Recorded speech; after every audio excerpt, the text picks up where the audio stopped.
नमस्कार आप लोगों को। आवाज मिल रही है? जी गुरु जी प्रणाम। गुरु जी नमस्कार। क्या निरुपमा जी?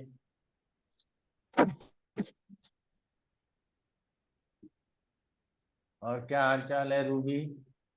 हाँ गुरुजी, पिछली बार जो क्लास हुआ था उसमें हम लोगों ने मतलब ट्राई किया करने का, तो मतलब 60% और वो जो 60 अंक, 30 अंक, 15 अंक ऐसे निकाल तो रहे थे, लेकिन अभी उस पर बहुत ज्यादा काम नहीं कर पाए। लेकिन समझ में आ गया, इतना समझ में आ गया गुरुजी, जैसे आपने बताया था ना कि विषम राशि को ही 60 अंक मिलेगा, आप कर्तरी में हो लेकिन वो विषम में होना चाहिए। तो इस तरह से हमने ट्राई किया गुरुजी, और अभी बहुत ज्यादा नहीं कर पाए क्योंकि मेडिकल का भी क्लास आ जाता है ना, तो वो दोनों चीज क्लास करने लगता है। तो अब हम लोग इस पर थोड़ा सा मतलब ट्राई करेंगे गुरुजी, यही। अच्छा लेकिन कोशिश किए गुरुजी, समझ में आ रहा है, ऐसा नहीं कि कुछ समझ नहीं आ रहा है। अच्छा कोई बात। गुरु और जी खाली इसमें यही एक पूछना समझ था। हाँ, खाली यही पूछना था कि वो ब्रह्मा विष्णु और ब्रह्मा महेश्वर और रुद्र का हम लोग उपयोग क्या करेंगे, यही हमको नहीं समझ में आया। ठीक है गुरुजी। गुरु जी इसमें जो दृष्टि का आपने बताया था ना कि गुरु और शुक्र बुध की दृष्टि तो रहेगी, लेकिन जो एक अपने स्व राशि को देखेगा तो उसके 60 पॉइंट ज्यादा होंगे। जी अगर उसको भी गुरु और बृहस्पति द्विस्वभाव राशि में है तो वो अपने मतलब तीनों एक घरों तो को देखेंगे। एक तो बृहस्पति की दृष्टि भी हो गई, जैसे सपोज, तो क्या वो अपने घर को देख रहे हैं तो एक्स्ट्रा फिर एक और बार ऐड करेंगे? नहीं नहीं, जब गुरु या स्वराशि एक ही होगा ना, वो एक्स्ट्रा ऐड नहीं ठीक है। करेंगे। विनय पटेल जी, आपका क्या कहना है?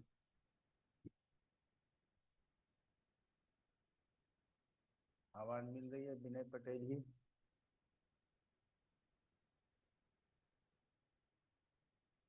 हरीश चंद्रा, कैसा रहा जर्नी? क्योंकि आज आखिरी क्लास होगा। सर बहुत अच्छा रहा सर। बहुत कुछ जानने को मिला। उसके बाद क्या होगा कि जब मैं नोट्स भेज दूंगा ना, नोट्स भेजने में 1-2 महीना लगेगा, तो फिर आप लोगों का 1-2 क्लास ले लूंगा। जब तक बीच में कुछ मैं भी पढ़ूंगा, ठीक है ना। तो कुछ चीजें हैं जो हमारे मन में है कि उसको पढ़ना है। तो सबसे पहले चलते हैं कि ब्रह्मा विष्णु और ब्रह्मा, रुद्र महेश्वर और रुद्र, तीनों का प्रयोग क्या है? कोई प्रयोग नहीं है। इसका प्रयोग स्थिर दशा में कहा गया है। तो चूंकि अनामिका अनुराधा जी, हाँ, अनुराधा जी ने बोला था कि ब्रह्मा विष्णु महेश सर बता दीजिएगा, इसीलिए मैंने उसको बता दिया, नहीं तो मैं बताने के भी फेवर में नहीं था। वो स्थिर दशा के निर्धारण में कारगर होते हैं, नंबर 1। और स्थिर दशा का प्रयोग लिखते भी हैं कि शुभ और अशुभ दोनों घटनाओं के लिए किया जाता है, लेकिन स्थिर दशा का प्रयोग मैक्सिमम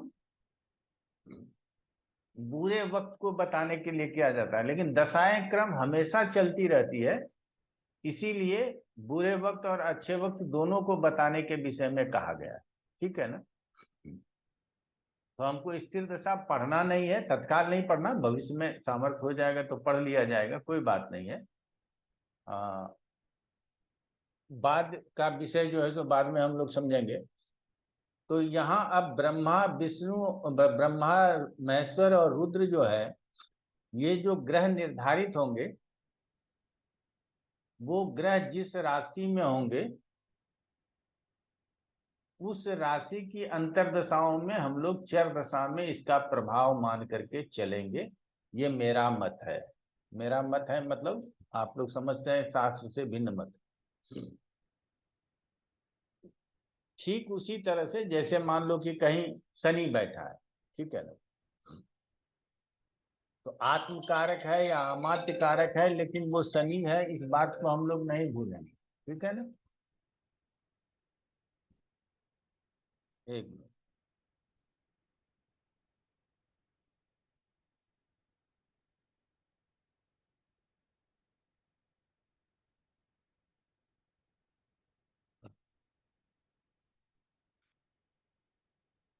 तो शनि शनि है, उसके कुछ अपने गुण प्रभाव आएंगे ही आएंगे, ठीक है ना। हम लोग ये बात मानते हैं ना पराश्री में कि शनि केंद्र त्रिकोण दोनों का स्वामी है और कहीं भी बैठा हुआ है तो उसको योगकारी मानने के साथ साथ शनि मानना नहीं भूलते, ठीक है ना। उसी तरह से अगर अशुभ ग्रह ब्रह्मा महेश्वर और रुद्र बना है तो उसका प्रभाव अधिक होगा। शुभ ग्रह ब्रह्मा महेश्वर और रुद्र बना है तो उसका प्रभाव कम होगा। और जब ये बात हमेशा से आ रही है कि अष्टमेश षष्ठेश द्वादशेश, ठीक है ना, लग्न और सप्तम में जो बली हो, ऐसा जब प्रश्न आता है उससे छठे आठवें बारहवें को देखना है। इसका मतलब ये है कि यहाँ हमको अशुभ घटनाओं का पता लगाना है। तो यहाँ हमारे चर दशाओं में नॉर्मल अष्टमेश द्वादशेश और षष्ठेश को लेंगे ही। अगर उसमें से कोई ब्रह्मा विष्णु रुद्र पड़ता है तो इसका मतलब है कि उस समय पे हमारे जीवन में कोई ना कोई अच्छा बुरा घटना हो सकता है। वो घटना किस बात पर निर्भर करेगा कि वो किस भाव में स्थित है, छठे में है, आठवें में है, बारहवें में है, तो उस तरह से परिणाम हमारे जीवन में आएगा। तो ब्रह्मा विष्णु रुद्र और महेश्वर का प्रयोग इतना ही करना है, इससे ज्यादा नहीं करना है, ठीक है। और और बताओ क्या प्रश्न है? प्रश्न ही चलेगा आज।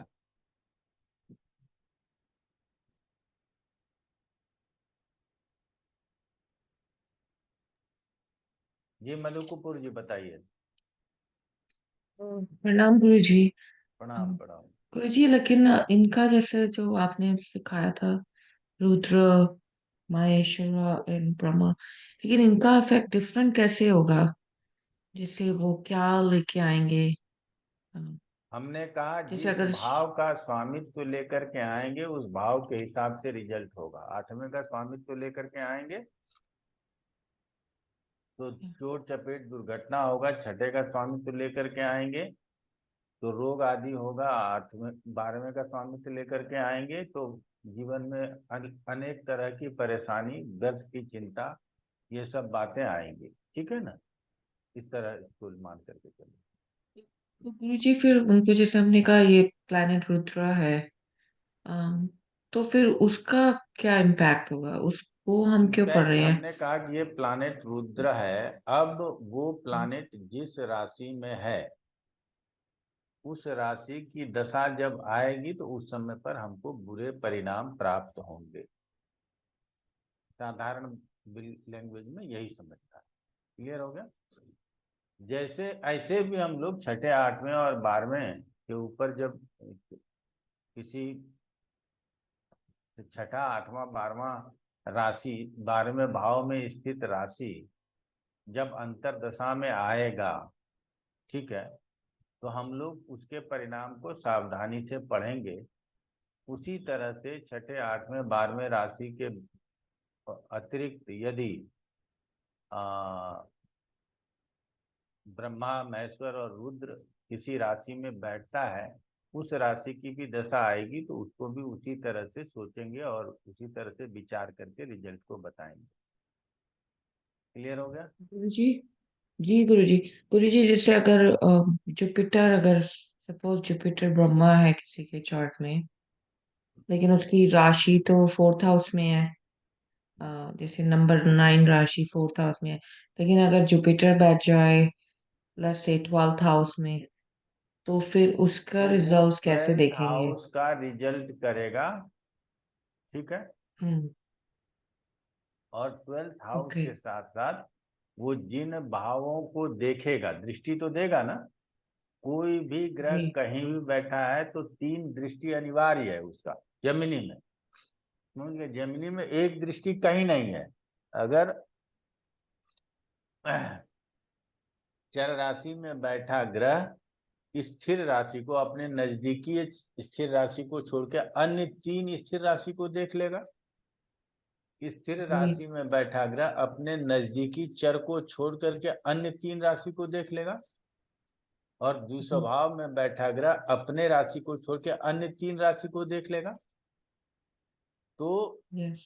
जेमिनी में किसी भी ग्रह की दृष्टि 3 होगी। आप यहाँ ग्रह की दृष्टि नहीं मानेंगे। क्योंकि इसमें जो तो वो ग्रह जिस राशि में बैठा होगा उस राशि की 3 दृष्टियां होंगी। तीनों भावों के ऊपर 3, कम से कम क्या, मिनिमम और मैक्सिमम 3 भावों को देखेगा, 3 राशियों को देखेगा, तो 3 जगह पर उसका प्रभाव जाएगा। क्लियर हो गया? जी, एक सॉरी क्वेश्चन था, हाँ, सॉरी टू बोलिए इंटरप्ट। बोलिए बोलिए जैसे बोलिए। अगर चर दशा की, जैसे चर दशा नंबर 9 की हुई, हम्म, दशा तो नंबर 9 राशि की हुई, तो उसमें हम नंबर 9 से देखेंगे, उसमें ये भी देखेंगे कि वो जुपिटर 12th में बैठा है, वो किसको देख रहा है, तो वो कंफ्यूजन रहता है इसमें चर ना ना, दशा वो में। जुपिटर 12, आपको देखिए क्या है, आप अनुमान लगा रहे हैं। जब हॉरोस्कोप पे जाएंगे तो स्थितियां अलग होंगी। हमारा हम्म, कहना है कि आप कह रहे हैं कि 9 नंबर की दशा है और जुपिटर उसका लॉर्ड है, जी, और वो ब्रह्मा हो गया, किसी तरह से रुद्र हो गया या महेश्वर हो गया। कुछ भी हो, ठीक है, जी, जी, जी, इतना समझ में आया? जी, अब वो जो ब्रह्मा है या रुद्र है या महेश्वर है, उसका प्रभाव धनु राशि पे तब आएगा जब वो द्वादश में बैठा हो और द्विस्वभाव राशि में ही बैठा हो। क्लियर हुआ? हाँ या जी, ना? जी, जी, हो गया।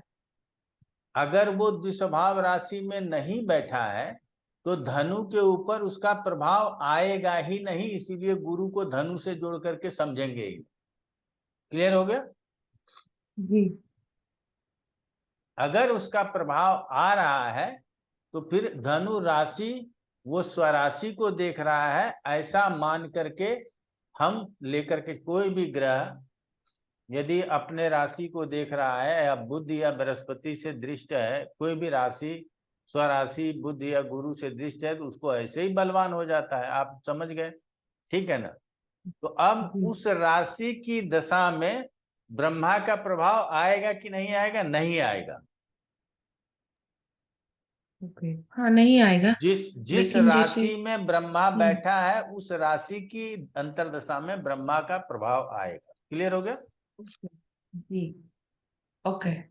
तो वह चलिए, उसका प्रभाव कोई एक्स्ट्रा होगा या कोई डिफरेंट होगा एक्स्ट्रा क्योंकि वो होगा ना कि ब्रह्मा वो है? वो अब समझ में आएगा कि वो छठे का स्वामी होकर के आया, 8वें का स्वामी होकर के आया, 12वें का स्वामी होकर के आया, किसका स्वामी होकर के आया, और उसका हम क्या प्रभाव समझेंगे। ठीक है ना?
आह,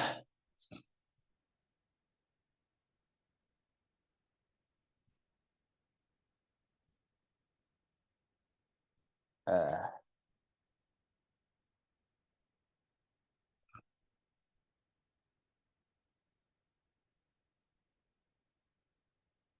आह, चलिए।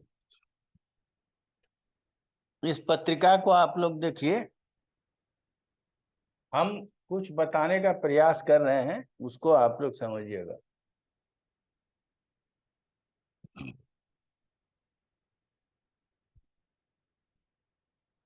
ये सूर्य बुध है, चर राशि में है, तो अपने बगल वाले स्थिर राशि को छोड़ करके 2, 5 और 8 इस तीनों को देखेगा। ठीक है,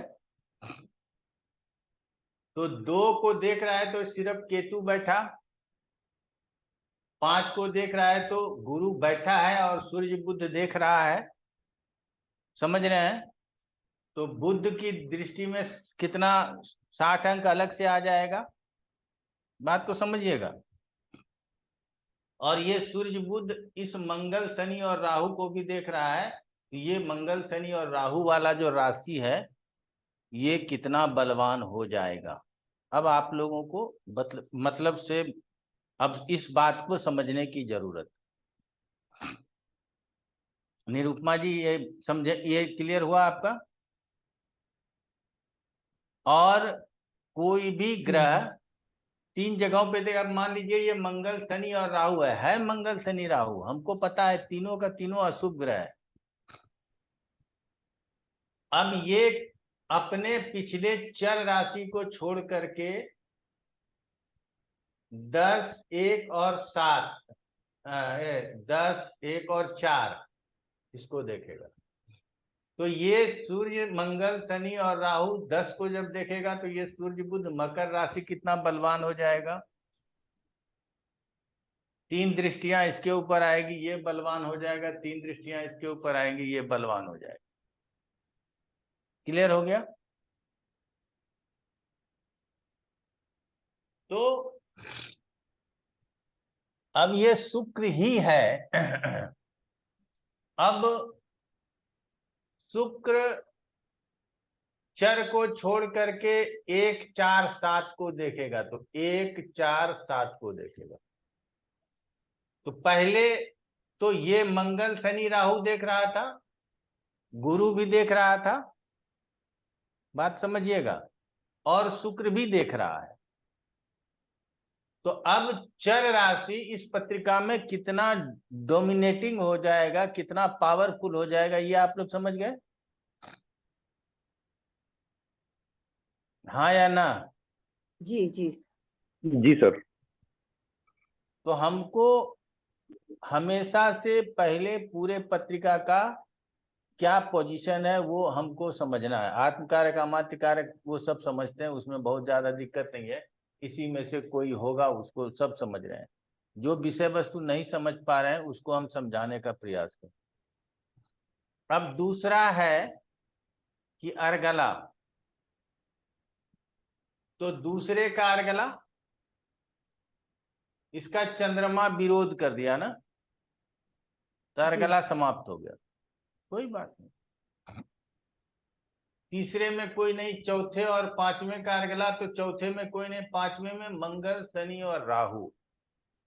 आप लोगों को ये बताने के लिए कि मंगल शनि और राहु ऐसे 3 पापी ग्रह यदि अर्गला बना रहे हैं तो भी कर्क के लिए बहुत अच्छा हो रहा है।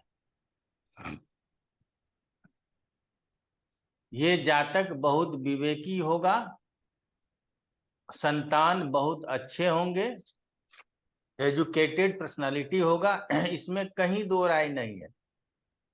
क्लियर हो गया? क्योंकि इस अर्गला का भेद नहीं हो रहा। ठीक है, अब ये वाला अर्गला जो 5वें का अर्गला था, बात को समझना है,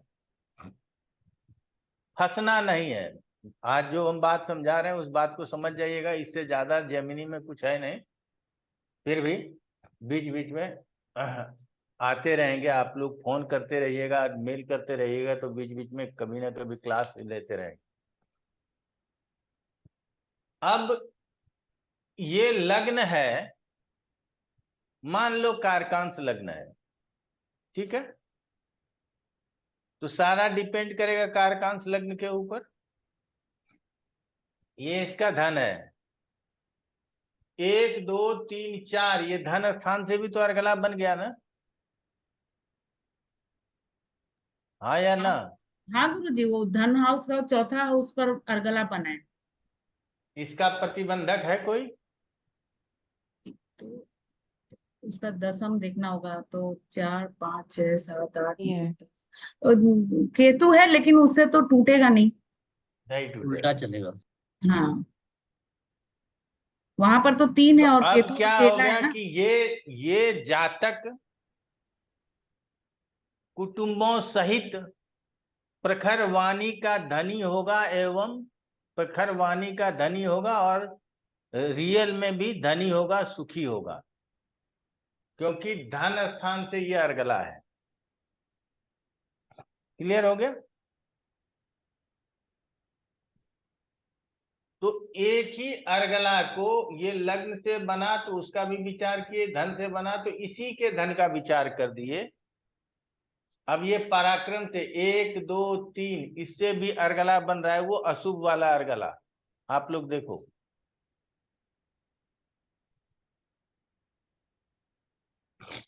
है ना? हाँ या हाँ ना? हाँ बन जी, रहा हाँ, बिल्कुल। थर्ड हाउस से बन रहा है तीसरा कारगला, और तो तीसरा अब क्या कारगला हाँ, तो अब क्या तीसरा कहेंगे? गुरुजी, ये 3 तो ना, मतलब ये मैलेफिक्स है ना, तो इसका कोई तोड़ तोड़ भी नहीं होता है। हाँ समझो, अब क्या कहेंगे कि ये जातक पराक्रमी होगा, बलवान होगा, मित्रों के साथ रहने वाला होगा, छोटे भाई बहन होंगे, छोटे भाई बहन की तरक्की होगी। क्लियर हो गया? अर्गला तो मैंने एक ही पकड़ा था। सर ये भी कह सकते हैं कि नौकर चाकर से लाभ मिलेगा, हाँ हाँ, बिल जो भी कहना है कहो भाई। मतलब लाभ में ही जाएगा ज्यादातर। हाँ, अब आ जाते हैं, ये चतुर्थ स्थान से ये दूसरा स्थान है, तो ये भी अर्गला बन रहा है, धन की। क्योंकि 12वें में तो कोई है नहीं। निरुपमा जी समझिएगा। जी जी। तो अब क्या है कि ये सुखी होगा, मकान होगा, वाहन होगा, भूमि भवन सब होगा इसके पास, किसी चीज का कोई प्रॉब्लम नहीं होगा। कितना अच्छा बनाया ना पत्रिका। तो ये अर्गला सिर्फ लग्न से काउंट करेंगे, ये बात अलग है, लेकिन इन जनरल हॉरोस्कोप में क्या क्या गुण होगा, उसके लिए हमको जनरल सभी भावों से, उस भाव में किसी पर्टिकुलर भाव में बैठे ग्रह क्या दृष्टि डाल रहे हैं, किस प्रकार से अर्गला बना रहे हैं, इस बातों को समझना जरूरी है। क्लियर हुआ? जी। सर ये जी पूछ रहा सर। था, अर्गला अगर शत्रु राशि से बन रहा हो, जैसे छठे राशि का अर्गला जो है मंगल शनि राहु बना रहे हैं, तो राहु यहाँ शत्रु राशि में है, तो ये कुछ अंतर आएगा सर? अगर स्वराशि और उच्च राशि का कोई इसमें से ग्रह हो जाए तो वो ज्यादा अच्छा ना, जैसे मंगल स्वराशि का हो गया, जी लेकिन राहु और शनि शत्रु राशि में उससे बहुत अंतर नहीं आ रहा है। जी। अर्गला मित्र राशि में बन जाए, स्वराशि में बन जाए, तो जितने ग्रह, अगर मान लीजिए शनि का भी कोई अपना राशि होता, जैसे मकर राशि होता, एक उदाहरण दे रहे हैं, मकर राशि में शनि मंगल उच्च का होता, शनि स्वराशि का होता, ठीक है, तो वो जी अर्गला और मजबूत हो जाता, क्योंकि अब तो आपको राशि को अंक देने के लिए आ गया है ना, जी सर। तो वो अर्गला और मजबूत हो गया। तो हमको अब किसी चीज से मतलब नहीं है, अब तो मतलब है कि हम राशि को कितना अंक दे सकते हैं। गुरुजी, एक आपने ये लग्न में जो आपने कहा था ना कि 12वां भाव की अर्गला धन भाव वो भंग हो गई, आपने ये ऊपर एग्जाम्पल में बताया हुआ है ना, तो अगर इसमें भी हम ये देखेंगे डिग्री के हिसाब से, एक बार आपने बताया था कि अगर वो पहले चरण में होगा तो चौथे चरण वाले से ही उसका भंग होगा। वो ये आप लोग देखिएगा, ये जब आप डिग्री लिखिएगा तो देख लीजिएगा, जी जी। ठीक है ना, वो देखना जरूरी है, ऐसा नहीं है कि नहीं देखना है। वो और देखना गुरु है, जी, वो बताया हुआ है एक तो और देखना है। ये आपने जो स्थिर दशाओं वाला बताया था, तो इसमें जो दशाओं का क्रम है वो अब सव्य और सव्य के हिसाब से चलेगा, और उनकी समय अवधि कितनी रहेगी, ये भी वो पूछना सब चाहती आपको थी। चर दशाओं में बताया गया है। चर दशा के अतिरिक्त वर्तमान समय में आप हम्म। जेमिनी में कुछ ना पढ़ें, ज्यादा लोड हो जाएगा, जेमिनी संभलेगा नहीं, बिखर जाएगा। आप इतना पढ़िए, ठीक। हम आपको स्थिर दशा पढ़ाएंगे, ठीक है। हम्म। जी जी।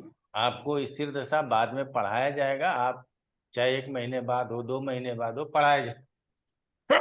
ठीक है गुरु जी।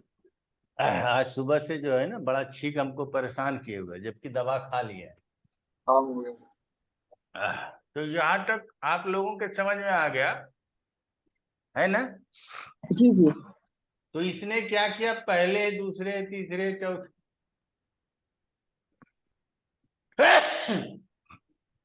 लगातार चारों ग्रह से ये अर्गला बना लिया। अब स्वयं वृश्चिक राशि बहुत बलवान है, क्योंकि इसमें मंगल शनि राहु है और सूर्य बुध का दृष्टि है। क्लियर हो गया। जी सर।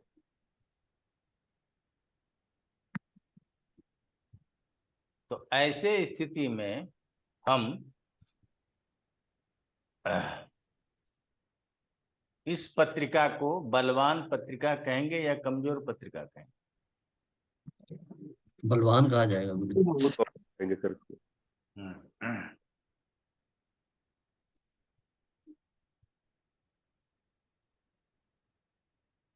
आज एक जगह पढ़ रहे थे,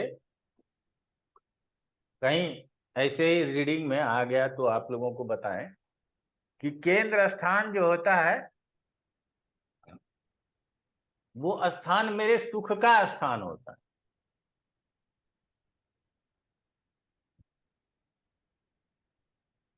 तो सही है, क्योंकि पहला तो लग्न है, अगर वो सुख तन है, स्वस्थ है, तो हम सुखी हैं।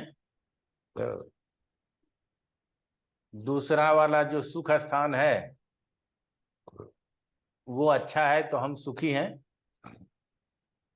तीसरा वाला स्पाउस स्थान है, सांसारिक सुख का स्थान है, वो अच्छा है तो हम सुखी हैं। और चौथा वाला स्थान आजीविका का है, अगर आजीविका अच्छा है तो हम सुखी हैं। तो केंद्र का चारों स्थान हमारे सुख को दर्शाता है। बात को समझना है, इससे कोई रिलेशन नहीं है, मैं अलग से बताना चाहता हूं। तो हम जब कभी आप लोगों को बोलते हैं कि केंद्र में यदि ग्रह नहीं हो, उस जातक के जीवन में ना बैलेंस नहीं होता है, ठीक है ना। इसीलिए केंद्र में ग्रहों का होना जरूरी है। ठीक है, अगल बगल चारों तरफ ग्रह हो गए, केंद्र में ग्रह है ही नहीं। और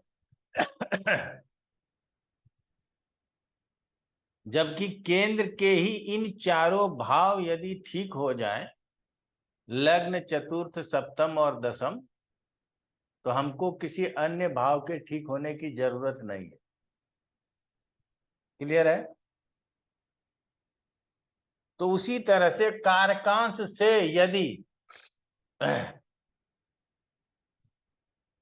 चारों स्थान केंद्र का मजबूत हो जाए तो जातक जीवन में सुखी हो सकता है। और मजबूत होने के लिए अब राशि बलवान कैसे है, ग्रह बलवान कैसे है, ये आप लोग जान चुके हैं, इसीलिए कोई दिक्कत नहीं। अब ये वाला जो है, ये यहाँ जो बैठा ग्रह होगा, यहाँ से ये 11वां है, तो अर्गला हमारा तो 5 ही तक बनता है ना। 11वां तो उसका भेद करता है। 11वां भी बनता है गुरु जी, उसका 3 करता है भंग। 11वें में भी बनता है गुरु जी। हम वही सोच रहे थे कि और आप तीसरा लोग हम बोल रहे हैं तो आप उल्टा क्यों नहीं बोल रहे हैं, कि गलत बोल रहे हैं आप। तो यहाँ से इससे ये 11वां है, तो 1 2 3 तीसरे में कोई नहीं है, तो इसका मतलब ये गला 11वां भी बन रहा है। हाँ या ना? जी सर। जी गुरुजी। तो अब क्या है कि जातक के लिए ये प्रतिरक्षा का काम करेगा ना, सप्तम भाव भी बलवान हो गया, अर्थात जातक के जीवन में पत्नी भी अच्छी आएगी। अब बोलिएगा आप लोग कि गुरुजी आप जो पढ़ा रहे हैं ना, ये आज पढ़ाने का मतलब ये है कि आप लोग डायरेक्ट सूर्य शनि के ऊपर मत जाइएगा कि यहाँ सूर्य बैठा है, यहाँ से शनि देख, ये सब इस तरह से देखा सुनी नहीं होगा। ठीक है, दो ही चीजें, देखने का दृष्टि पहले बता दिया मैंने, और उसके बाद अब अर्गला बता रहे हैं। यही दो के ऊपर जेमिनी चलेगा, तीसरे के ऊपर नहीं चलेगा। क्लियर हो गया? तो यहां से जब एकादश का भी अर्गला बन रहा है और ये भी अर्गला बाधक कोई नहीं है, अर्गला निर्विवाद रूप से बन गया, तो ऐसे स्थिति में हम क्या कहेंगे कि जातक के जीवन में पत्नी सुख, यात्रा का सुख, सांसारिक सुख, ये भी बहुत अच्छा होना चाहिए। क्लियर है? डेली इनकम का सुख। जी सर। हाँ, नित्य नित्य इनकम का सुख, ये सब बेहतर होना चाहिए। ठीक है ना? तो अब जिसकी भी दशा आएगी उस दशाओं में हम अर्गला के व्यवहार के अनुसार, व्यवहार का मतलब है जो जिस स्थान में बैठा है उस स्थान का फल करेगा। बात समझ में आई? इससे इसमें बैठा है, इसकी दशा चल रही है तो उसमें आपका पराक्रम बढ़ेगा, एमपी का टिकट मिलेगा तो जीत जाएंगे आप, पहुंच जाएंगे संसद में, पराक्रम आपका बढ़ जाएगा। इसमें है और इसमें अर्गला बन रहा है तो इसका मतलब है कि धन बढ़ जाएगा। उस समय पे कोई कार्य ऐसा करेंगे, कोई प्लॉट ही खरीद लिया, 1000 रुपये का, लाख रुपए का खरीदा था, 10 लाख का हो गया, हो जाता है ऐसा। समझ रहे हैं ना?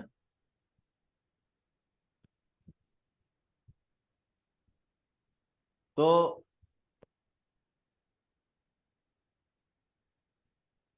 ऐसा, ऐसी दशा हमको मिलनी चाहिए। क्षमा चाहेंगे। तो अब क्या करना है कि ये इसका अर्थ सार्थक होगा,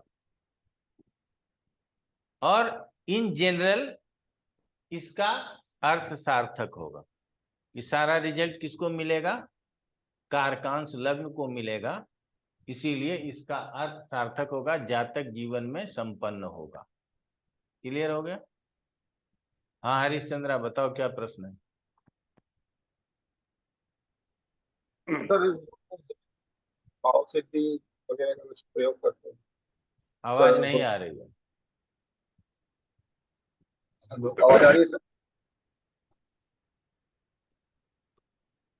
हेलो।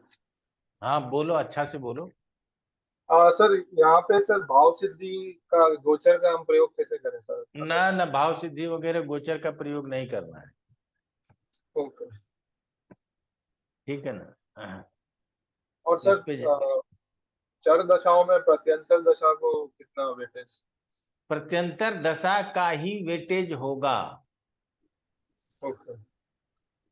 हर एक, चाहे वो चर दशा हो, विंशोत्तरी दशा हो, योगिनी दशा हो, स्थिर दशा हो, मंडूक दशा हो, को त्रिभागी दशा हो, कालचक्र दशा हो, जितना भी दशा अगर तुम सीखना चाहते हो तो सीख लो, सब में अंतर प्रत्यंतर दशा का ही महत्व है। महादशा महादशा है, यही समझना। वो आपके प्रकृति को प्रभावित करता है, अंतरदशा रिजल्ट को प्रभावित करता है। क्लियर हो ठीक है। गया? तो रूबी ये बात समझ में आई या नहीं आई? नहीं नहीं गुरुजी, बहुत अच्छे से समझ में आ गई कि मतलब लगन से हम लोग हमेशा ये देखेंगे कि लगन को चाहिए क्या। लगन को अगर धन चाहिए तो सेकंड भाव पर अर्गला देख लेंगे, अगर वो जातक ये प्रश्न सेकेंड लेके भाव से अर्गला देख लें। हाँ गुरुजी, वही हाँ। सेकंड भाव से अर्गला देखेंगे कि मतलब वहां पर अर्गला बन रहा है कि नहीं। और अगर वो मान लीजिए थर्ड हाउस का मतलब पराक्रम करना चाहता है, मान लीजिए किसी एग्जाम में बैठ रहा है, तो हम लोग ये देखेंगे कि मतलब थर्ड हाउस पर अर्गला बना है, यानी कि जातक इस समय वो पराक्रम कर पाएगा कि नहीं, यही देखेंगे ना। और हाँ मतलब कि अर्गला बना हुआ है तो जातक के अंदर वो क्षमता है कि वो उस भाव को मतलब सार्थक कर ले, और वो दशा भी अगर चल रहा है। हाँ बिल्कुल। तो चाहे अगर वो हाँ अर्गला बनाने वाला ग्रह, फिर से दोहरा देते हैं, चाहे वो हाँ अर्गला बनाने वाला ग्रह शनि हो, हाँ, मंगल हो, राहु हो, माने इसमें पापी प्लैनेट तो ज्यादा ही मतलब हार्ड वर्क करते हैं, मतलब जितने भी हाँ जो ये भी मानना है तो ऐसा मान लो, लेकिन ये हाँ नहीं क्योंकि मानना कि शनि अर्गला बना रहा था तो हम उसका विपरीत बोल दिए कि पराक्रमी नहीं होगा। नहीं नहीं, जितने जो मतलब शनि जो अर्गला मैलेफिक बना रहा प्लैनेट था। होते हैं। हम्म। हम्म, शनि अर्गला बना रहा था तो हम ये नहीं कहेंगे कि जातक धनी नहीं होगा। और ठीक है। वैसे भी गुरुजी जेमिनी में तो शनि इसका कोई भी तो चर कारक होगा ना, वो शनि है ऐसा तो नहीं मानेंगे ना। अगर वो आत्म कारक ही हो गया तो हम लोग शनि को शनि क्यों हम माने। हम जो लोग गलती करते हैं, हमने हाँ तो गुरुजी जेमिनी हाँ। और लोगों को पढ़ाया होगा। तो आप लोगों में से अगर आप लोग 20-25 लोग, जितने भी लोग जेमिनी पढ़ने के लिए आए थे हमारे पास, हम्म। उसमें से 4-5 लोग ही इसको प्रैक्टिस में रखेंगे, बाकी लोग छोड़ देंगे, हमको पता है। लेकिन मुझे तो हम जेमिनी बहुत ज्यादा पसंद आता है गुरुजी, क्योंकि यहाँ पर भेदभाव के बिना ऐसा न्याय किया जाता है, मुझे ऐसा लगता है कि ये हाँ शुभ है तो तो शुभ ही करेगा, अशुभ है तो अशुभ, ऐसा नहीं है।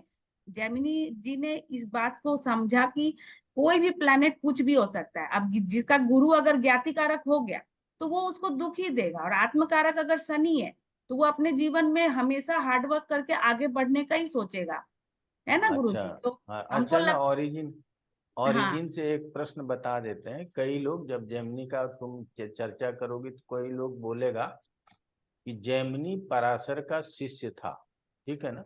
हाँ गुरुजी। तो ये गलत है। अच्छा, यही हम लोग पढ़े, मतलब कई जगह पर तो यही लिखा हुआ था कि पराशरी जी के गुरु थे। जेमिनी पराशर के बाद हुए। अच्छा अच्छा। हम्म। क्लियर हो गया। हम्म। और जेमिनी ने कौन से दर्शन की रचना की? मीमांसा दर्शन की। मीमांसा दर्शन की रचना की। और दर्शन की रचना विशेष रूप से कब प्रकाश में आया? तो ईसा पूर्व से 600 साल पहले, 600 साल पहले। ज्यादातर दर्शन। हाँ। हम्म। तो क्या ये जेमिनी ईसा पूर्व से 600 साल पहले आए? नहीं, वो तो बहुत पहले आए। आए होंगे, पहले आए होंगे, भारतीय हम्म। दर्शन की बात है तो पहले आए होंगे, लेकिन ये पराशर के बाद हुए, जिन्होंने बाद के विद्वानों ने पराशरी मत में जेमिनी मत को स्वीकार कर लिया। ऐसा हो लिखना चाहिए था। बहुत जगह पे लिख दिया कि पराशर का चेला था, नहीं, पराशर का एक ही चेला हाँ था, मैत्रेय।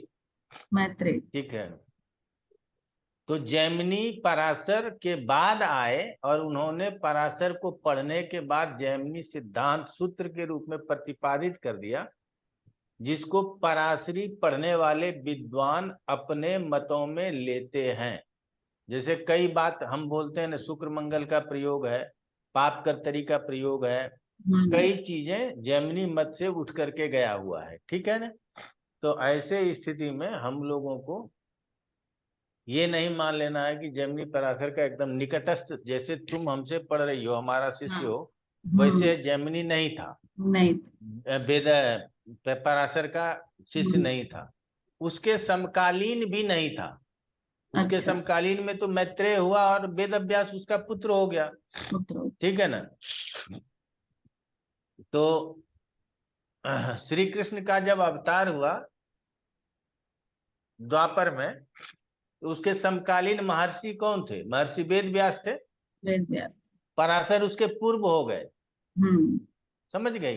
हम्म। तो हम लोगों को ये सब चीज थोड़ा बहुत धर्म कर्म का भी याद रखना चाहिए। कोई बात नहीं। हाँ पटेल जी बताइए। हाँ सर, ये कह रहा था कि जैसे लगन से देख रहे हो या कारकान से या आत्मकारक लगन से, अगर किसी भी लग्न से अगर हम देख रहे हैं, और जैसे यही पत्रिका जो आपने बनाया है वो द्वादश में जो है मिथुन राशि है, चंद्रमा बैठा हुआ है।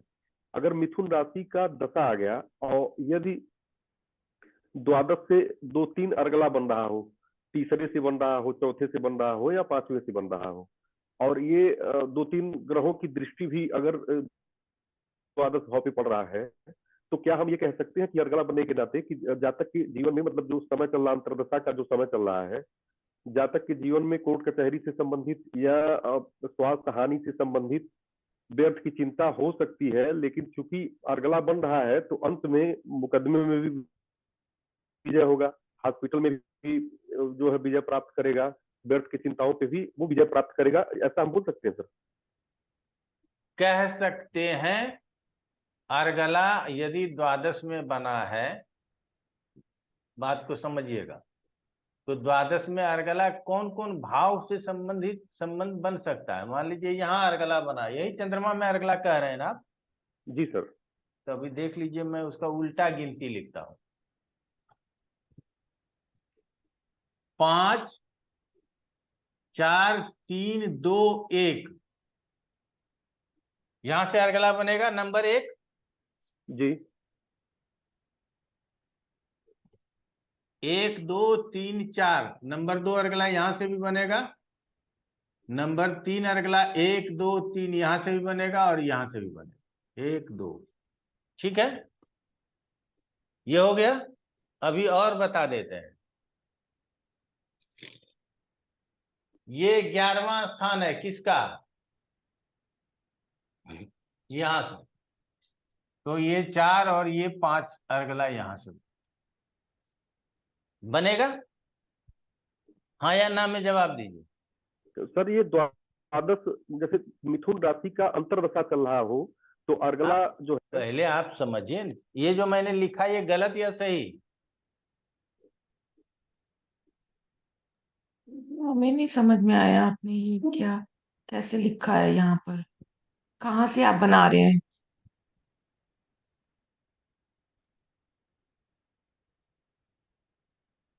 विनोद जी, इसकी दशा विनय आप पटेल उसको जी तो, विनय पटेल जी खुद ही गायब हो गए, नहीं उनके सर, समझ में भी नहीं आ रहा है, हूँ और सर, मैं मधु हूँ। कपूर जी कंफ्यूज हो गए। नहीं, मैं ये कह रहा था कि जैसे द्वादश का अर्गला लगन से बनेगा, क्योंकि दूसरा लगन भाव से है द्वादश तो से अर्गला कभी बना है क्या? अर्गला कहाँ कहाँ बनता है बताइए? अर्गला किसी भी भाव से दूसरे में बनेगा, दूसरे चौथे से, तीसरे से, चौथे से, पांचवें से, 11वें से। 12वें से। जी जी जी, वही। तो ये लग्न से 12वें से कैसे अर्गला बन जाएगा? मैं लगन से नहीं कह रहा हूं सर, मैं कह रहा हूं कि अगर द्वादश मिथुन राशि का अगर अंतर्दशा चल रहा है तो मिथुन राशि से अर्गला बनेगा, तो मिथुन राशि से अर्गला ये दूसरे भाव मतलब लगन से बन जाएगा, तब हाँ तीसरे बनेगा, फिर हाँ, चौथे से, बनेगा। फिर पांचवें अब से, फिर ठीक एकादश। ठीक है, ये कह रहा हूं ठीक है, सर। ठीक है, वो बनेगा। अभी हमने क्या किया, अब मैं दूसरा प्रश्न का भी आंसर आपका दे दूंगा, पहले अब इसको ले लीजिए। तो यहां अब जो बैठा ग्रह है, तो अब ये 8वें की दशा चलेगी तो अर्गला चंद्रमा है, जी सर, बिल्कुल। और वो कहाँ बैठा है? वो 8वें से 5वें में बैठा है। द्वादश में बैठा है। जी जी। अब द्वादश में बैठे या कहीं बैठे, इसके लिए 1 2 3 4 5वां अर्गला है। बिल्कुल। तो इससे संबंधित बुरे परिणाम के प्राप्त होने में क्या हमारा विवेक जागृत होगा, और हम इस परिणाम को उतना बुरा जितना ये चाहता था अष्टम की दशा होने के कारण, उससे कम हो जाएगा, ऐसा मान सकते हैं? हाँ, बिल्कुल मानेंगे सर। ठीक है। जी तो द्वादश में अगर अर्गला बन रहा है, द्वादश में बैठे चंद्रमा यदि अर्गला बना रहे हैं, अब ये अर्गला समाप्त हो गया, अब यहां से अर्गला बन गया 1 2 3 4, जी और हम जान रहे हैं कि ये अर्गला बन रहा है, हम इसको भंग नहीं कर रहे हैं। ठीक है। जी तो अब ये क्या है कि ये द्वादश में है, लेकिन हमको ये भान नहीं रखना है कि ये द्वादश है, ये 1 2 3 4 है, तो नवम से चतुर्थ में अर्गला बन रहा है, अर्थात भाग्य का साथ मिलेगा, पिता का सहयोग मिलेगा। बात समझ में आई? जी जी। अब ये वाला समझ में आ गया।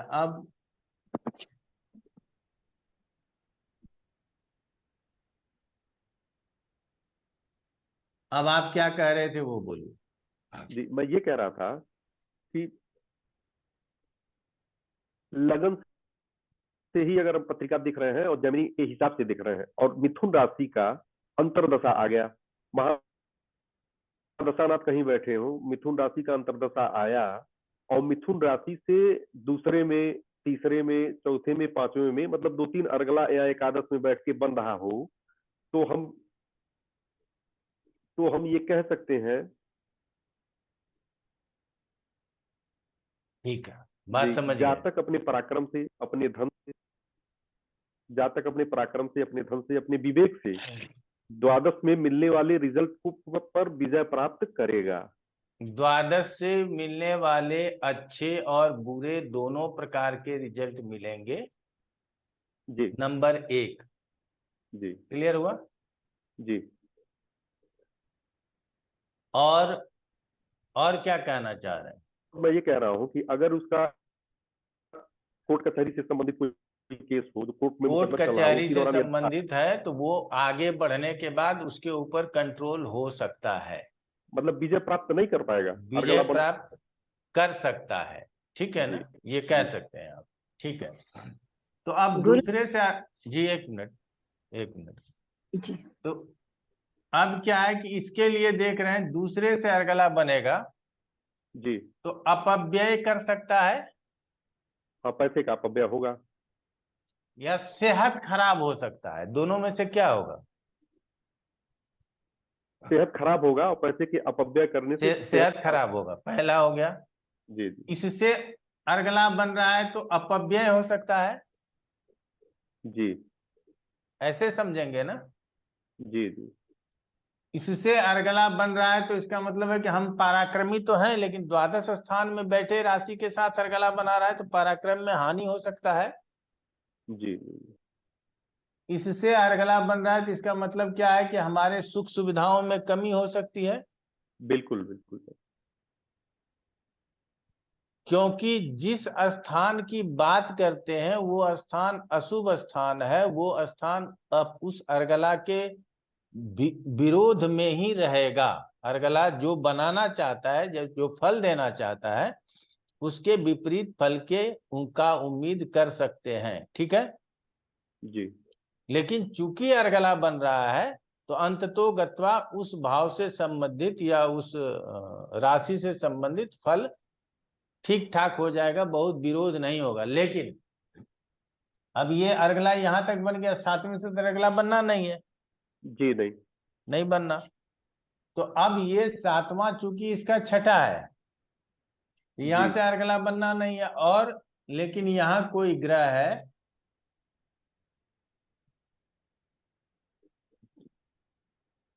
तो क्या होगा कि ये चंद्रमा इसको दृष्टि दे देगा। हाँ बिल्कुल। यहाँ कोई ग्रह है तो वो उसको दृष्टि दे देगा जी जी जी और इसकी अंतर्दशा आ जाएगी। तब क्या हो जाएगा, इसके महादशा में इसकी अंतर्दशा आ जाएगी, तब क्या हो जाएगा, खेला बिगड़ जाएगा। बात समझ में आई? जी सर। तब क्या होगा कि ये प्रभावी हो जाएगा और द्वादश स्थान से संबंधित फलों की और हानि कर देगा। तो इसमें ऐसा भी कह सकते हैं कि अगर मिथुन राशि का अंतर्दशा है और धनु राशि का महादशा है, एक छठा हो गया, एक द्वादश हो गया, तो यहाँ भी हम सधर्मी ग्रहों के में कह सकते हैं कि फल, मतलब जो जो महादशा नाथ करना बिल्कुल चाहता है। कह सकते हैं, बिल्कुल कह सकते जी हैं, बिल्कुल कह सकते हैं। तब तो खेल बिल्कुल बिगड़ जाएगा सर। हाँ, बिल्कुल कह सकते हैं। तो अच्छा, यही एक था ना कि आपको अच्छा फल कहने तो आ गया था, जी जी अब निगेटिव फल कहने के लिए नहीं आया था। इसी तरह से आपको निगेटिव फल निकाल करके लाना है और निगेटिव फलों की चर्चा करनी। अच्छा सर, एक छोटा सा क्वेश्चन और है। हम्म। जैसे हम पराशरी पराशरी दृष्टिकोण, पराशरी पद्धति से जब हम पत्रिका देखते हैं तो उसमें हम महादशानाथ और अंतर्दशानाथ का एक्सिस देख लेते हैं। और यहाँ भी देखें, अच्छा अच्छा, महादशानाथ से अंतर्दशानाथ का एक्सिस देख लें। बिल्कुल देखें, बिल्कुल और देखें। और जिस भाव से मतलब जिसके लिए रिजल्ट मिल रहा है, लगन से भी जो है, लगन से महादशानाथ कहाँ बैठा है उसका भी एक्सिस देख लें। वो मतलब भी एक्सिस देखना कितना। चाहिए, देख सकते हैं, बिल्कुल देख सकते हैं। अच्छा क्या है, गुरु जी एक मिनट, एक और मिनट निरुपमा जी, एक मिनट, एक मिनट, उनको कंक्लूड कर देते हैं। मन को थोड़ा सा शांत करके और पत्रिका के ऊपर लगाइएगा ना, भटकाव काउंटिंग में ना होना चाहिए। इसमें सीधे सरल और साधे हुए सूत्र बताए गए हैं, ठीक है ना। तो जी आप सर। लोगों को के लिए 2 महीना 3 महीना वो जो किताब अनुराधा जी ने बताया है,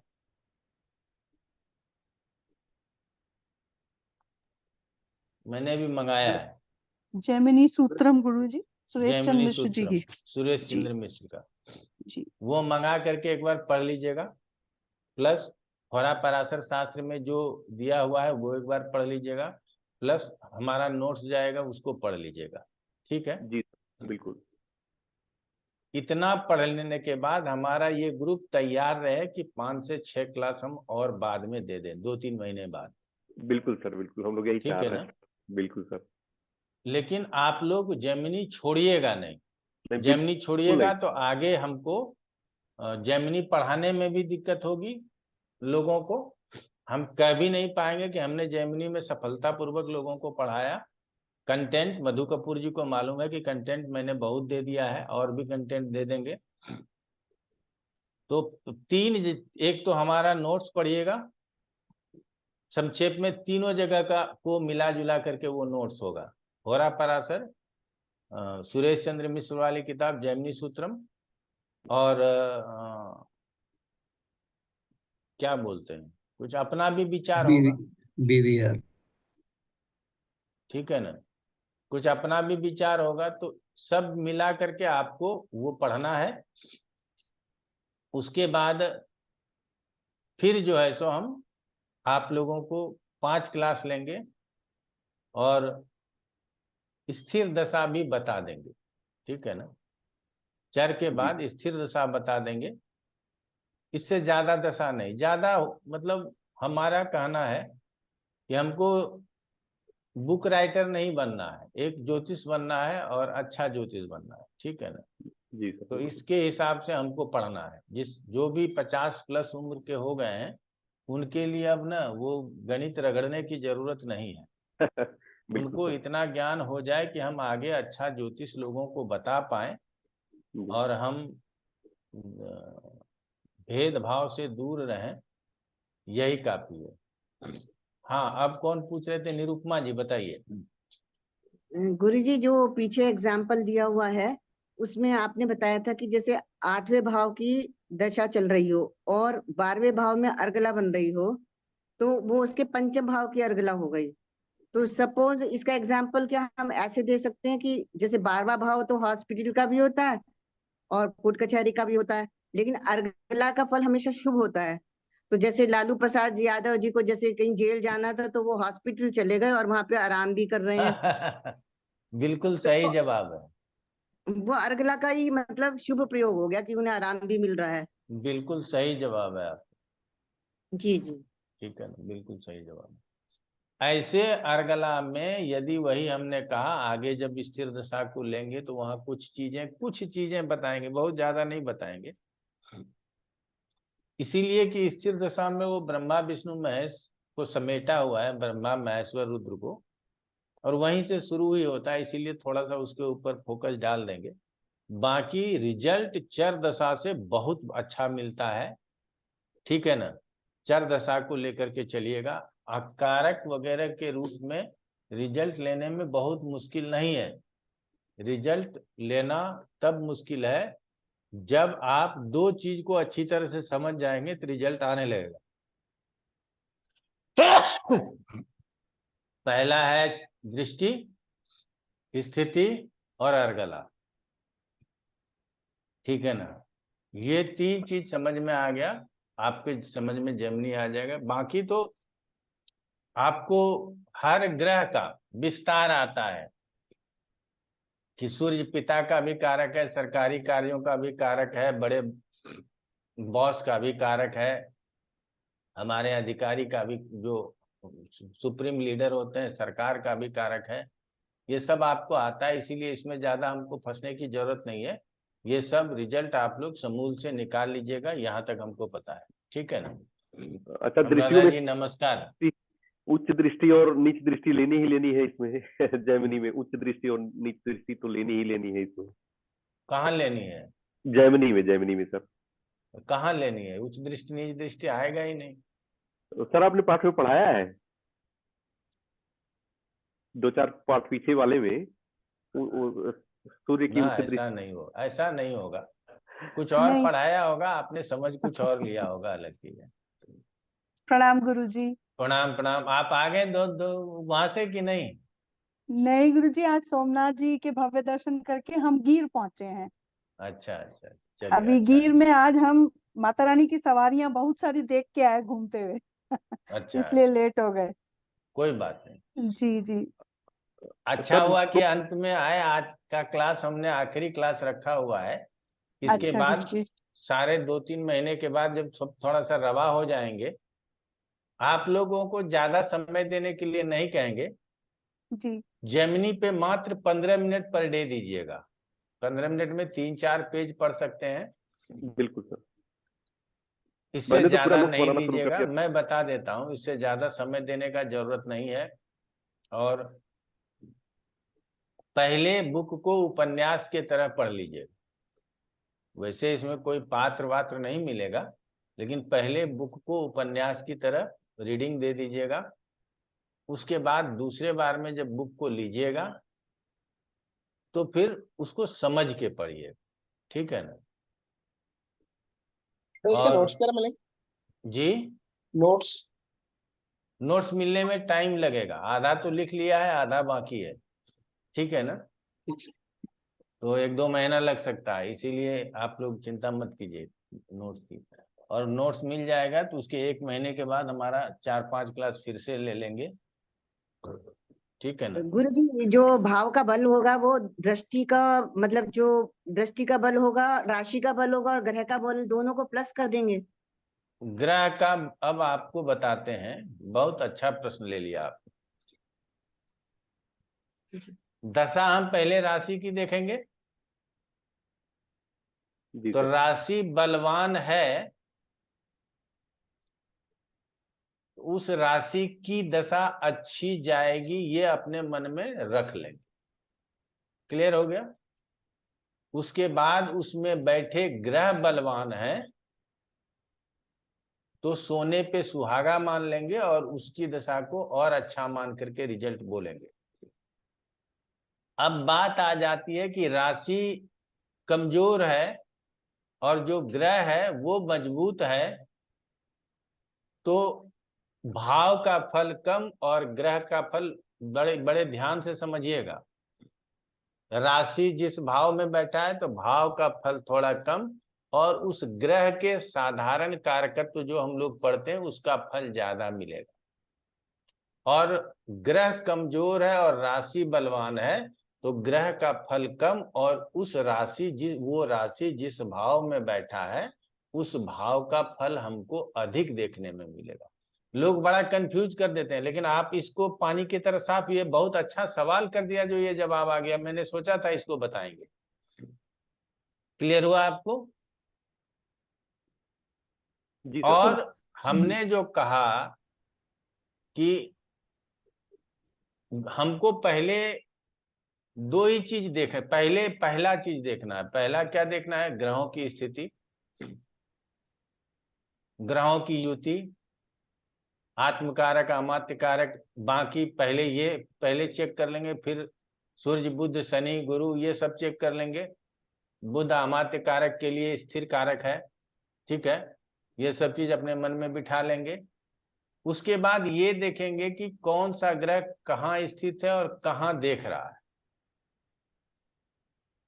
और अरगला बन रहा है तो कहाँ बन रहा है। आरक्षण क्या है, अगर 2 या 2 से अधिक ग्रह कहीं बैठे हैं तो उस ग्रह के ऊपर हमारा ध्यान सबसे पहले जाना चाहिए। क्योंकि मान लीजिए कि 3 ग्रह बैठे और वो 3 स्थानों को देख रहे हैं। हमने आपको अभी यहाँ उदाहरण में ये वाला बताया था कि ये 3 ग्रह बैठे और ये यहां से इसको देख रहे हैं, तो 2 ग्रह यहाँ पहले से उपस्थित है, तो 5 ग्रहों का प्रभाव हो गया। यहाँ 3 ग्रहों का प्रभाव हो गया, यहाँ 3 ग्रहों का प्रभाव हो गया। क्लियर हो गया। अब ये सूर्य बुध है, तो ये चर में है, तो चर में ही है तो स्थिर को देखेगा, तो ये यहाँ देखेगा, यहाँ देखेगा, तो यहाँ भी एक ग्रह है, यहाँ भी एक ग्रह है, और यहाँ फिर 3 ग्रह है, तो ये 5 ग्रह हो जाएगा। इससे क्या होगा कि जब ये देखेंगे तो हमको ये पता चलने लगेगा कि इसका 5वां बलवान है, चौथा बलवान है, तीसरा बलवान है, दूसरा बलवान है। समझ रहे हैं ना। जैसे हमने कहा कि ये स्थिर राशि में 3 ग्रह इधर बैठा हुआ है, एक ग्रह यहाँ बैठा हुआ है, एक ग्रह यहाँ बैठा, तो स्थिर राशि में कितने ग्रह बैठे हैं? 5 ग्रह बैठे हैं। तो ये 5 ग्रह चर राशि को बलवान बना देते हैं। अपने मन में सीधा सीधा यही जवाब आ जाएगा कि 5 ग्रह, ये 5 ग्रह मान लीजिए एक इसको छोड़ देगा तो 4 तो देखेगा नहीं इसको। बात समझिएगा। गुरु यहाँ है तो इसको छोड़ देगा, बाकी लोगों को तो देखेगा 4 ग्रह।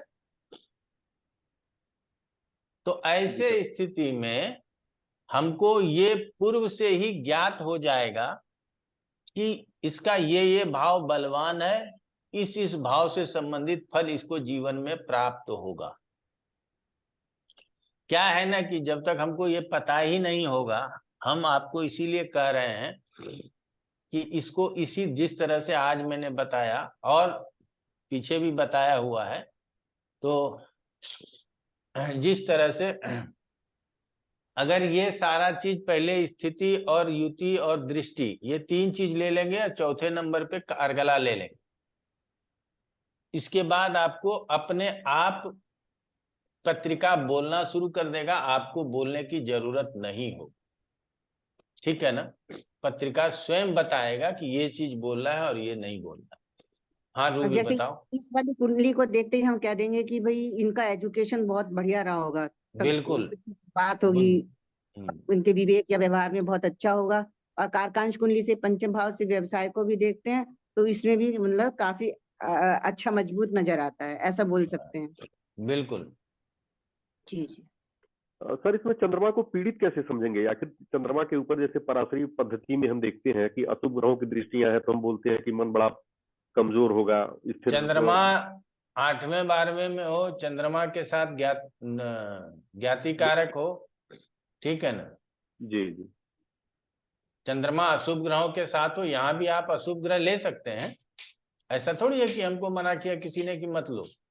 अच्छा। चर कारक स्थिर कारक के बाद अन्य ग्रहों के भांति उसको ट्रीटमेंट देना है। शनि आत्म कारक होने के बाद भी शनि है, ये भूलना नहीं है। जी जी। ठीक है ना। एक ही जगह पे एक ही सूत्र में शनि अच्छा होगा, वो अर्गला के सूत्र में, और किसी भी सूत्र में शनि के ऊपर रहम करने की जरूरत नहीं है। वो आत्म कारक है तो भी शनि है, वो अमात्य कारक है तो भी शनि है, ये मान करके चलना है। जी क्लियर हुआ? जी सर, बिल्कुल। और क्या प्रश्न है रूबी?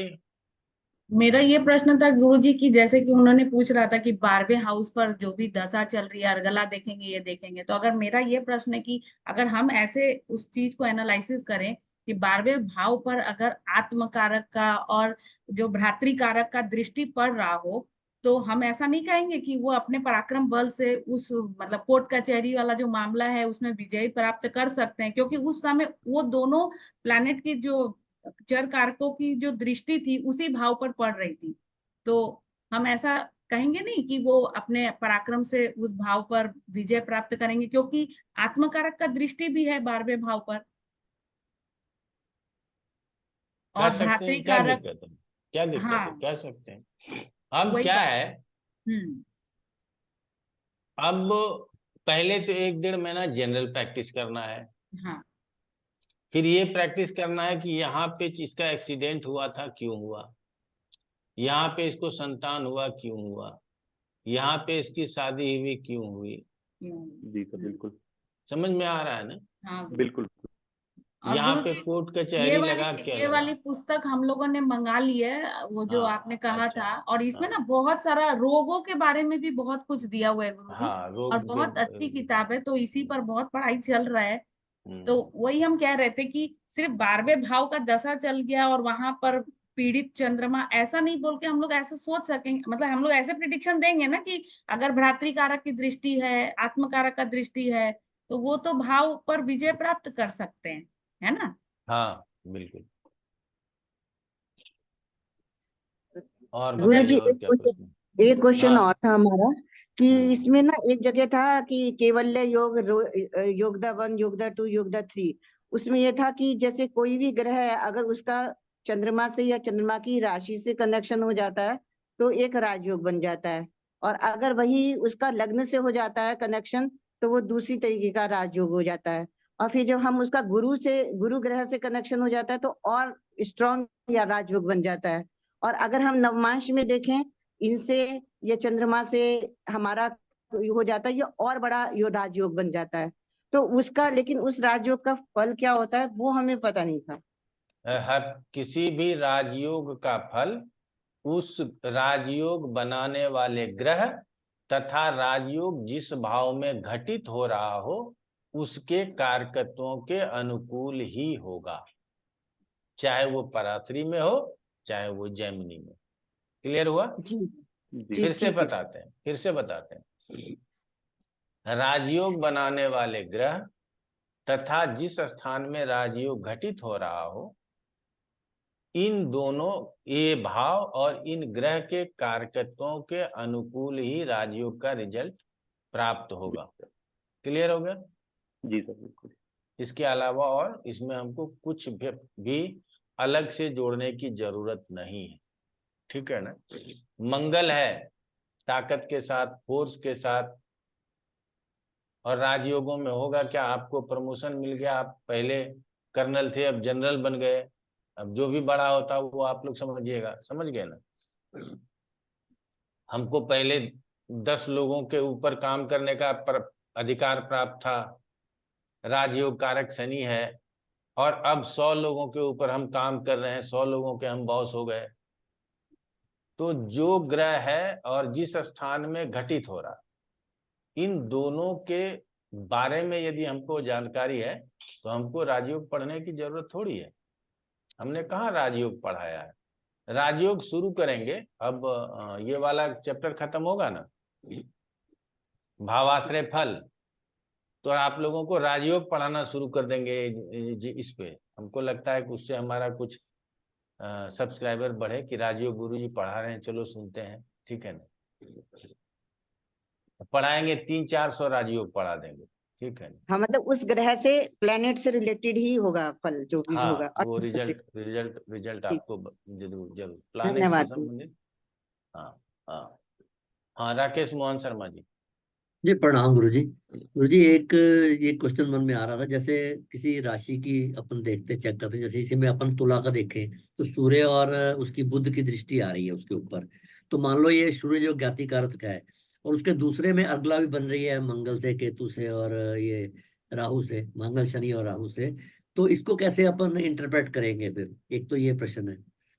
और दूसरा प्रश्न ये है कि मान लो जैसे अपन इसमें देखते हैं जैमिनी में और पराशरी में कॉन्फ्लिक्ट हो जाता है, मतलब उसमें रिजल्ट कुछ और बता रहा है, इसमें कुछ और बता रहा है। तो नहीं, फिर ये अपन, सब गलत है।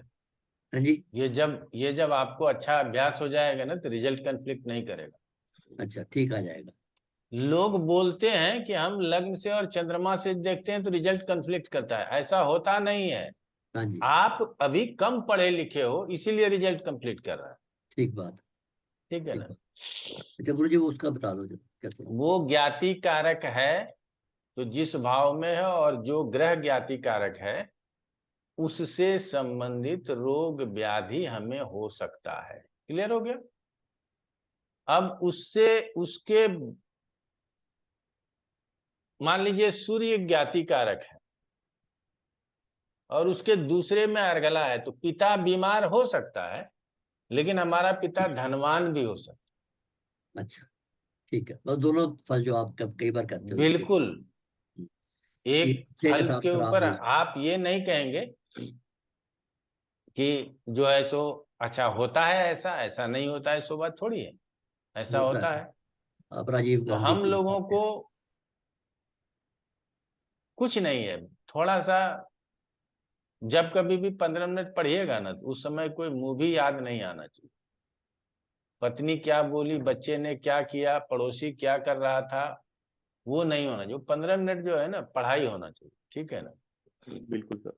हम भी 15-20 मिनट करके ही सुबह शाम पढ़ते हैं, ज्यादा देर नहीं पढ़ पाते, ठीक है ना। उस समय वो क्या नाम है हमारे यहाँ, अनीता आती है, बरबर करके चली जाती है, और वो आती है और बोल करके चली जाती है। वो उसको भी पता है कि गुरुजी को कुछ समझ में नहीं आया, और हमको तो समझ में आता ही नहीं है, क्योंकि हमने उसको सुना ही नहीं। जब वो कॉपी लेके आएगी, तब हमारा ध्यान जाएगा कि अब इसको काम है हमसे, अब इसको कंसल्टेशन दिलवाना है, ये टाइम दे रखी है, तब हम उस किताब को वैसे ही समेट देंगे और रख देंगे।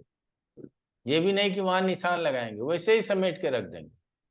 हाँ, जो नया किताब है, जैसे कि अनुराधा जी ने भेजा था रोग वाला, उसमें निशान लगा के रखते थे कि उसको पूरा कंप्लीट करना है, ठीक है ना। एक बार हम पूरा किताब पढ़ते ही पढ़ते हैं, उसके बाद फिर दूसरे बार जब हाथ में आया, तब जोन सा पेज पलट गया उसी को पढ़ लिया। ये भी नहीं सोचते हैं कि अच्छा ये पेज अच्छा समझ में आ गया, दूसरा पेज पलट लिए, कोई जरूरी नहीं है।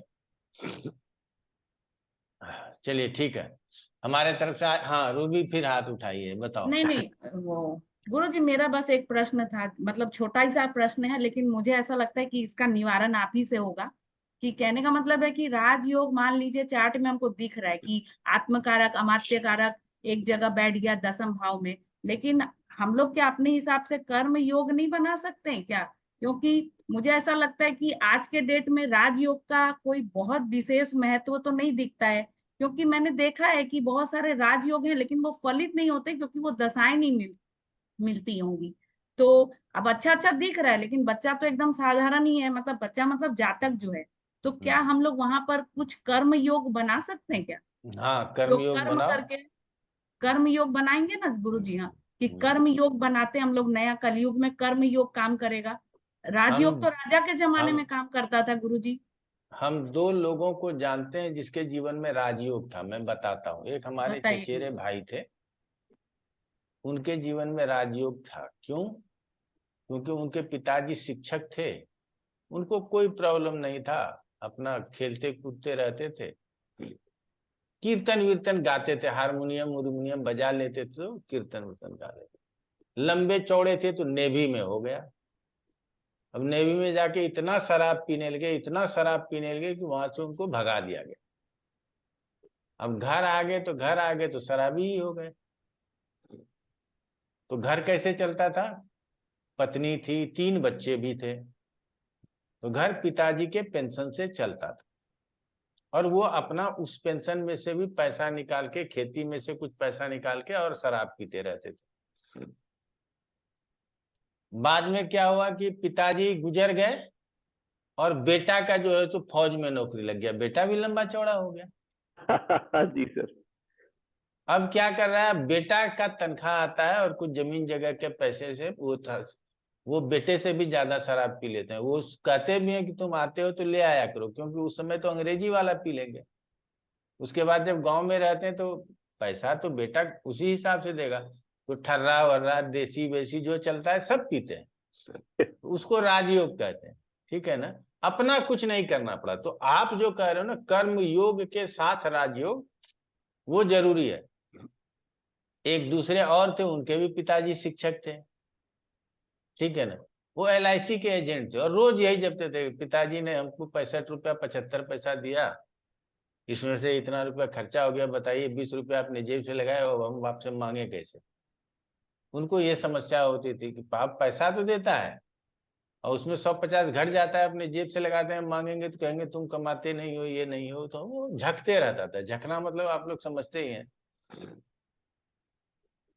तो पिताजी ने चलाया, और पिताजी चलाते ही रहे।